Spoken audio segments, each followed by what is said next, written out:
जय श्री महाकाल हरिहर। स्वयं में शुद्ध प्रेम का बीज उगाना है। हर मानव को प्रेम पाना नहीं है। प्यार दूसरे से प्राप्त नहीं करना। मानव हर मानव में खोज रहा है कहीं न कहीं प्रेम कहीं या प्यार कहीं मिल जाए, पर ऐसा नहीं होता। वो प्रेम का बीज किसी और में नहीं,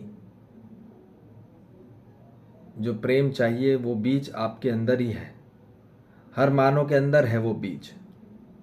जिसको भी वो प्रेम चाहिए वो स्वयं के अंदर ही वो बीज है, और वो बीज स्वयं से ही पहले इनबिल्ट होके आता है।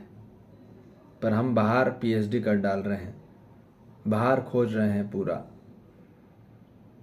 चांद तारे समुंदर के नीचे जाके हवा में पहुंच के भी हम सोच रहे हैं कि कहीं वो प्रेम मिल जाए, वो एहसास मिल जाए, पर वो ऐसा नहीं है। वो स्वयं के अंदर ही है। इसलिए दूसरों से प्रेम पाना नहीं है। ठीक, मानव को स्वयं से ही एक प्रेम होना है। समग्र के लिए, समग्र के लिए एक प्रेम होना है। ठीक है, और किसी से एक प्यार नहीं करना। अर्थात मतलब किसी के साथ भी आप सिर्फ आपने किसी के साथ ही एक प्यार किया है बस, और कुछ नहीं, और दूसरे के साथ नहीं, तो वहाँ गड़बड़ है। अर्थात मानव यदि लैला मजनू की तरह जिएगा तो कहीं न कहीं वो सबसे ज़्यादा रोएगा, और लैला मजनू की तरह होगा भी तो ये शादी करके आदमी तो समझ ही आता है। ठीक है, तो इसलिए बिल्कुल बात समझ लेंगे। हर मानव जाति को समग्र के साथ एक प्रेम में होना है। आपने सोचा कि वो मुझे प्रेम देगी या देगा, तो वो आप दोनों को निपटा देंगे, दोनों एक दूसरे को निपटाएंगे। इसलिए बात बिल्कुल सहज है, सरल है और स्पष्ट है कि मानव वो प्रेम जहाँ कहीं भी खोज रहा है वो सिर्फ और सिर्फ, वो स्त्री हो या पुरुष, पति हो या पत्नी, भाई हो बहन, माँ हो बाप, या कोई भी रिश्ता हो, दोस्त हो, वो प्रेम सिर्फ और सिर्फ स्वयं में ही है। इसलिए हमको वन लव नहीं चाहिए, हमको चाहिए be one for all. We need one love for all, means we have to be a one love. हमको एक प्रेम होना है सबके लिए। क्या दिक्कत?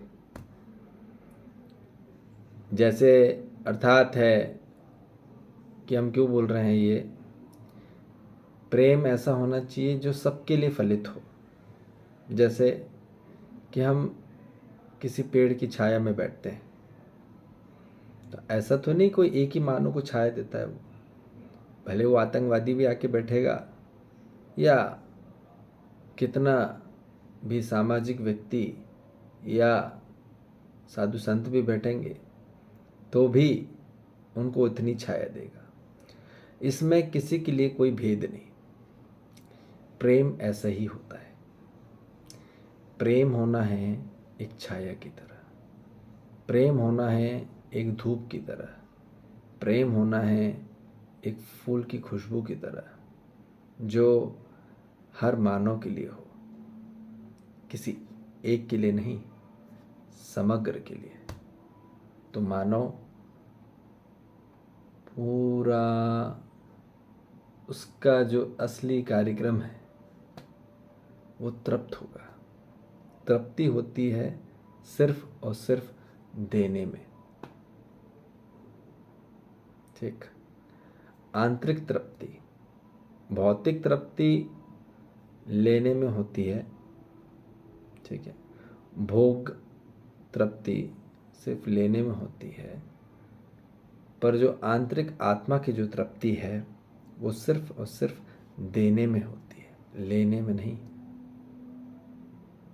ठीक है। इसलिए स्वयं का प्रेम का बीज, शुद्ध प्रेम का बीज बोना है, बो के उसको बहुत अच्छा विकसित करना है, विकसित करके उसमें बहुत फल उगे, उसमें बहुत फूल उगे, उसी से मानव को, हर मानव जाति को तृप्त करना है। ठीक, समझ में आ गई बात? कांटे नहीं बोना। ठीक है। फूलों में, कई फूलों में कांटे भी आते हैं, पर वो फूल नहीं देना। ठीक। सिर्फ स्वयं में फूल आ जाए, स्वयं में सूर्य की वो किरण आ जाए, और स्वयं में पेड़ की वो छाया आ जाए, ऐसा प्रेम हर मानव जाति को बांटना है। कि कोई भी आपके पास में आया, आपके करीब में आया, तो उसको एहसास होना चाहिए कि वो कितने सुकून में है, वो कितने ज़्यादा मानव तृप्त में है, और वो कितना ज़्यादा सुरक्षित है, वो कितना ज़्यादा संरक्षित है, वो कितना ज़्यादा रचित है। ठीक। तो मानव को जब वो उस प्रेम, क्योंकि उसकी आज तक मानव की शिक्षा नहीं हुई कि प्रेम होता क्या है। प्रेम उसने सोचा कि सिर्फ फिजिकल सेक्स नहीं। प्रेम का अर्थ है जहाँ संपूर्ण में मानव को बगैर टच किए बगैर भी उसके आंतरिक में पहुंच जाना, वो है असली प्रेम। और यही होना है हर मानव जाति को। ठीक है। तो बिल्कुल सही रखेंगे बात, ध्यान रखेंगे। एक प्रेम, एक प्रेम की दृष्टि रखनी है हर मानव जाति के लिए। क्या दिक्कत? भले ही वो आदमी हो, औरत हो, कोई भेद नहीं है। जीवन तो एक ही है। भले वो छोटा बच्चा हो, या बूढ़ा आदमी, या बूढ़ी औरत, या कोई भी हो, जीवन तो एक है। और उसकी कोई उम्र नहीं होती। जीवन की कोई उम्र नहीं है, कोई साइज, शेप, कलर नहीं है। ठीक है। इसलिए प्रेम सिर्फ जीवन के लिए होता है। प्यार हो सकता है कि शरीर के लिए हो सकता है। ठीक है। कोई छोटे बड़े को देख के हम थोड़ा सा भेद कर सकते हैं, पर वेद तो जीवन में ही होता है। और वेद होगा संपूर्ण जीवन में प्रेम में होके ही, शुद्ध प्रेम में होके। और शुद्ध प्रेम हमने बताया है एक छाया की तरह है, एक रोशनी की तरह है, एक धूप की तरह है, एक चंद्रमा की लाली की तरह है, जो सब पे बराबर प्रकाशित होती है, सब पे वर्षित होती है, वर्षा करती है बराबर। ठीक है। तो बात समझ में आई कैसा होना है, प्रेम क्या होता है, बात समझ में आ गई। ये है असली प्रेम। आज तक ये डेफिनेशन करी नहीं गई है कि प्रेम कैसा होता है। प्रेम को उसने बस सोच लिया कि बस भौतिक और भौगिक, उसमें ना जी। और किसी एक के लिए, परिवार के सिर्फ किसी एक सदस्य के लिए या परिवार के लिए, नहीं नहीं नहीं, वो परिवार ही नहीं है। पहली बात तो परिवार है पूरा अखंड परिवार, जो पूरी ब्रह्मांडी सृष्टि, सभी जीव जंतु, सभी वनस्पति संसार, सभी खनिज संसार,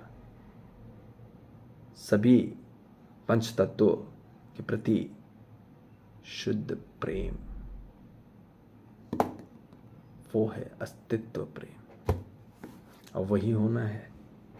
ठीक है जी, तो बिल्कुल ऐसा प्रेम होते जाइए स्वयं में, फिर देखिए कितना आनंद आता है, क्या समाहित होते हैं अंदर, बगैर किसी जाने के पास भी हम उनके अंदर समाहित हैं। ठीक, यही तो खासियत है मानव की। ठीक है, कि जीवन हर जगह है, शरीर एक ही जगह है पर जीवन हर जगह, उसका नेटवर्क बहुत जोरदार। ठीक है जी, जय श्री महाकाल, हरि हर।